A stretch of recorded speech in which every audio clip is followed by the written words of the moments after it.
"What are you doing?" Bastion asked as he rushed towards me, concerned.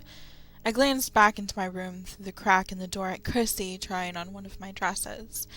I put my finger to my lips. "Shh," I hushed. "I need you to go check on Afine," I told him. "What? Did you find something out?" I nodded. Yes, they found a rebellion. Afine is not a rebel, but a lot of her students are. They may have figured her out already. I really need you to check on her. Please. I should not leave you alone. Bastion, I will be fine. Just go see if she's okay. And then come right back." He sighed. Okay. "After I finish up here, I have to meet with Jonas's mother." Bastion nodded. "Meet me in the throne room after the judgments. If we are lucky, the Knight Commander and Lord Centaur will not have finished their questioning of the prisoners yet." He nodded again. "Be safe, Monty." "I will." I turned away and returned to my room, shutting the door behind me. Noon came and passed without a word from Bastion or my father. I worried, but tried to keep it internal. Luckily, I seemed to hide it well because Lady Trella did not even notice that I was a little more than distracted. Around mid-afternoon, just before dinner, the men and women of Marenhall Court gathered in the throne room for the daily hearings. Any offenders of the crown would be brought before my father for judgment. Any members that needed disputes settled would ask for his opinion, and anyone who needed favors from the king would ask at that time. Most of the problems my father would pass on to his right hand, but sometimes he would take the responsibility himself. Either way, the judgments were never fair. I had seen some atrocious things during my time sitting in my tiny chair to my father's left.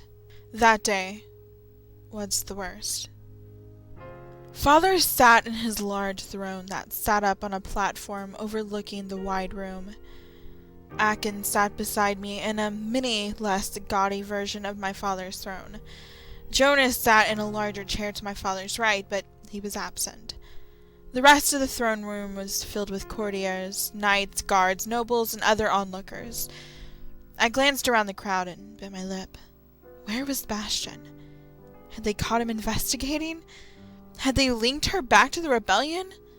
I was nervous out of my mind, but I had to be outwardly calm.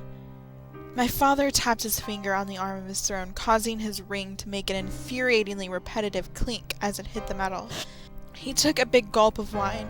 He adjusted his crown. He groaned. I wanted to fly over my brother and smack him at his annoying mannerisms, but I held myself back. Deep breaths, I told myself quietly. Finally, the big double doors to the side of the room opened and a group of knights flooded in. Lord Jonas pushed past them and strode up to my father with his chest pumped out like he was some sort of grand hero. I rolled my eyes and crossed my arms. I was not fooled by his act. I never had been. Akin saw my reaction and patted my arm gently. I suppose my disdain for the centaur must have been obvious because I never relayed my dislike for him to my brother. Still, he had picked up on it. "My liege," he pronounced in a loud, projected voice so that the whole court could hear his confession. "A small collection of peasants in the slums were conspiring against you," he called as if my father did not already know. He paced in front of him. "I have questioned them, and the knights are currently following up on their leads. However, until the leaders are found, I present you with the captured members of this rebellion." The knights who had accompanied Lord Jonas parted, exposing the heap of prisoners. They were all dressed in rags, as one would expect, with expressions of fear and anger painted on their faces. There were men and women alike among the crowd. To my horror, I also spotted a few children. I held my breath in fear. "Please, your majesty, what are we to do with these traitors?" Father cocked his head to the side. "They were all involved?" he asked my fiancé. "Yes, my king, this is all who were involved, and their families," he answered. "And their families!" I gasped out loud, not realizing what I had done. The court's eyes turned to me. I gulped. I had not meant to outburst in such a way and draw attention to myself. "Anything you want to say, Princess Amani?" Father asked. I took a breath. I did not know what to say. I just don't, don't, I just do not think that their children and spouses would be responsible for their decisions. It is simple, my bride-to-be, Jonas spoke up. They are guilty of harboring rebels. I gritted my teeth. He spoke to me as if I was an ignorant child. I stood up, unable to control myself. And the children? I asked, aghast at his suggestion that they were to be judged too. Lord Jonas motioned to them. All the kids present were probably 8 years of age and up. These children are old enough to know what their parents were doing was wrong. They should have reported them to the crown. Had they done that, then they would be spared. They made the mistake not to, and therefore are also enemies of the kingdom. I bit my lip in anger. Sit down and shut your mouth, daughter. This does not concern you, Father hissed at me. He was clenching his fist. Fear bubbled inside me. I hung my head and retook my seat, glancing up only to see Jonas smile cockily. He winked at me. I dug my nails into my palms. How could they do this? Lord Jonas turned his gaze back to the rebels. Please continue, your majesty, he said. Father cleared his throat. Anything you have to say for yourselves? He asked them. I knew, however, that no matter what they said, the sentence would be the same. A man stepped forward.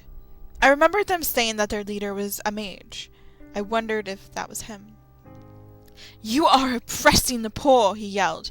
They can barely feed their families. They have no work, have rotten shelters. They are sick and dying. You are focused only on the rich, on the elf lords, and could care less for us poor humans. You have enslaved my people, bound our magic, and locked us away. Avis cannot survive like this. Something needs to be done. You must be stopped. You're a monster. Something in my father snapped. He jumped up from his seat and dashed a few steps forward. You dare speak out to me? This country would be in tatters without me. It will be in tatters with you, the rebel replied. Father looked around at the faces of the court. He looked back at the mage. Behead him! Right here, right now, he snarled. There was one harmonic, consecutive gasp. Father, I begged, but he ignored me. Lord Jonas smiled. May I do the honors, my king? He asked. Father gave him a single, straight-faced nod. Jonas moved forward. No! The mage yelled. He jumped back, but 2 knights grabbed him. Struggling, they forced him down on the ground in front of the throne. One knight shoved his heavy armored foot into the man's back and shoved his head against the steps. Lord Jonas laughed as he pulled his sword from his sheath. Screams of mercy from the other rebels echoed the chamber. Whispers hummed from the nobles. I stood up. Father, please, I begged. Father! I began to move towards him, but 2 hands squeezed my shoulders and pulled me back. Amani, no, Bastion said from behind me. He pushed me back into my chair and held me still. I had not seen him enter, but even amongst the chaos I was glad to see him. Execute him! My father's voice boomed. Then Lord Jonas drew his sword, glistening steel sparkling against the sun rays. He swung it down with force, slicing into the mage's neck. A horrible crack shot through the room. Screams of horror and cries of fear followed, ending with a clink of metal on stone and a grunt as Jonas pulled the sword back. The man's head rolled to the side, completely severed from his body. Blood had splattered everywhere, raining on some of the closer nobles, many of the rebels, and even the edges of my dress and Akin's shoes. "Mikal!" One woman screamed as she rushed to the dead man's side. She dropped her to her knees, grabbed his body, and began to sob. "Mikal!" I covered my mouth in horror. Jonas sheathed his sword before snapping in the air. His squire rushed up, handing him a handkerchief. He wiped the blood from his hands. His face betrayed satisfaction. He was heartless. Tears were leaking down my cheeks, my throat ached, and my tongue felt numb. I had never seen anyone killed in such a horrific manner. Bastion grabbed my shoulders. "Shh, shh, it's okay. Look at me, he hummed. I looked into his blue eyes and took a breath. Effine, is she? I whispered. She is fine, Amani. I sighed in relief. Let this be a lesson to those who speak out against my rule, my father yelled, standing. Bastian stepped away from me as our attention was turned to his proclamation. I will not stand any amount of resistance. This man is a criminal of the worst kind. His death is justified, and his companions shall meet an end of the similar type. All rebellion members are to be put to death via the hangman's noose at the end of the week. Children of these rebels under the age of 13 are to be sent to the work camp. They will decide what labor is best for them. All else are sentenced to death. I shivered, covering my mouth. I tried my best not to cry. Long live King Marthas, Lord Jonas called. Long live King Marthas, the nobles chimed in. The harmony was not lively, but fearful. They were afraid of my father, and that is what he wanted. He would much rather have them afraid to speak out rather than too loyal to turn away. Court dismissed. I will see no other parties today, Father yelled. He plopped back in his chair. The knights dragged the screaming prisoners through one door while the Marenhall nobles exited through the other. Someone get in here and clean this up. A few guards left to find some maids. Lord Jonas moved close to my father and began to chat low, so that I could not hear him. Sir Bastian, please take my daughter to her room, Father mumbled. Bastian took my arm. Come, princess, he said gently. He pulled me from my horrified stoop.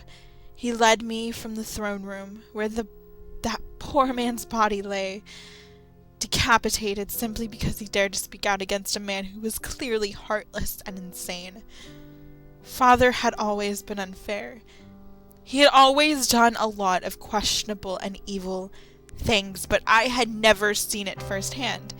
Having done so had set me into a state of shock. I knew even then that I could not forgive him for what I had witnessed. I knew there was no redemption for him, not in my eyes and not in the eyes of the country. As Bastian dragged me through the castle halls, I could not imagine him ever doing anything worse than what he had done to that mage. Oh, how wrong I was.